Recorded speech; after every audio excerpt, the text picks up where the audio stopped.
सांसद किरण चौधरी ने पूर्व सीएम चौधरी बंसीलाल के साथी महिपाल सिंह से की मुलाकात, पुरानी यादें साझा की।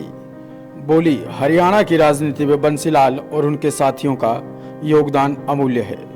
कैथल में रविवार को भाजपा सांसद किरण चौधरी ने एक भावुक मुलाकात के दौरान पूर्व मुख्यमंत्री चौधरी बंसीलाल के करीबी और सहयोगी कैथल पंजाब केसरी के ब्यूरो चीफ महिपाल से मुलाकात की।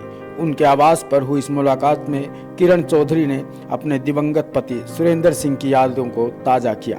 उन्होंने कहा कि उनके पति अक्सर महिपाल का जिक्र करते थे और आज भी वह उन पुराने रिश्तों को आगे बढ़ा रही है।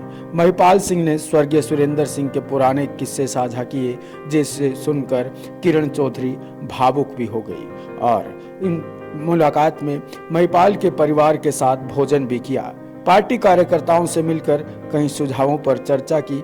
कार्यक्रम के समापन पर महिपाल सिंह ने किरण चौधरी को स्मृति चिन्ह देकर सम्मानित किया। के निवास स्थान पर पहुंचे, किस तरह के संबंध रहे हैं? चौधरी साहब की बात की जाए, पारिवारिक जो रिश्ता रहा है, उनके निवास स्थान पर पहुंचे, क्या कुछ कहें? पुराने घरों में जो अपने घर हैं वहाँ के वैसे ही अत्यंत खुशी होती है। और महिपाल जी तो मेरे से भी पहले मेरे ख्याल में चौधरी बंसीलाल जी के साथ जुड़े हुए थे, सुरेंद्र जी के साथ जुड़े हुए थे। मैं तो बाद में आई हूँ। और हमेशा से मेरी इच्छा रहती थी कि मैं आऊँ। आज जो है भगवान ने मौका दिया, आज आने का मौका मिला कैथल में, इसमें 26 जनवरी के मौके पर।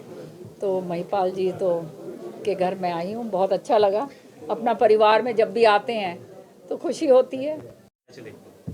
देखिए, बहुत लंबा समय मैंने कांग्रेस के अंदर बिताया और मजबूर होकर जो है आदमी जब ये देख लेता है कि अब कोई, वो कहते हैं ना, रास्ता ही नहीं है, या तो वो कहते हैं मरो या कटो, वो अलग कहानी जब हो जाती है।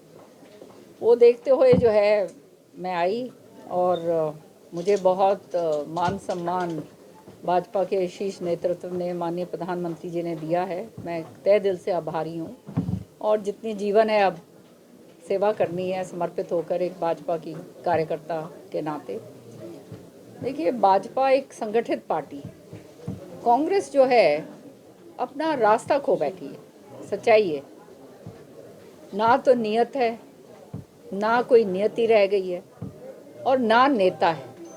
हरियाणा में तो आपने देखा जिस तरह से हुड्डा जी और उनके पिता पुत्र का जो सिलसिला था, उसने हरियाणा को पूरी तरह से बर्बाद कर दिया। किसी और के बारे में तो कभी सोचा नहीं उन्होंने, ना कोई उन्होंने लोगों के बारे में सोचा। क्षेत्रवाद इतना ज़बरदस्त फैलाया, भ्रष्टाचार इतना ज़बरदस्त हुआ। तो ये सारी चीज़ें जो हैं आहिस्ता आहिस्ता करके कांग्रेस को पूरी तरह से खा गई। दिल्ली के अंदर तो वो हाल हो गए हैं कि नाम के जो हैं वो खड़े ज़रूर हैं कैंडिडेट्स, लेकिन वो घर से ही बाहर नहीं निकल रहे हैं।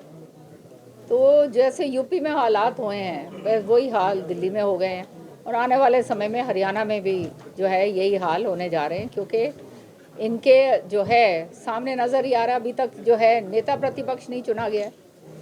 देखिए, प्रजातंत्र के अंदर एक मजबूत विपक्ष की भी बहुत ज़रूरत होती है और उसके नाते जो है नेता प्रतिपक्ष जो है, पहला सेशन चला ख़त्म हो गया और अभी तक नेता प्रतिपक्ष नहीं चुना गया। सो आप समझ सकते हैं कि अब जो है कांग्रेस के अंदर जो है वो रास्ता नहीं रहा। मैडम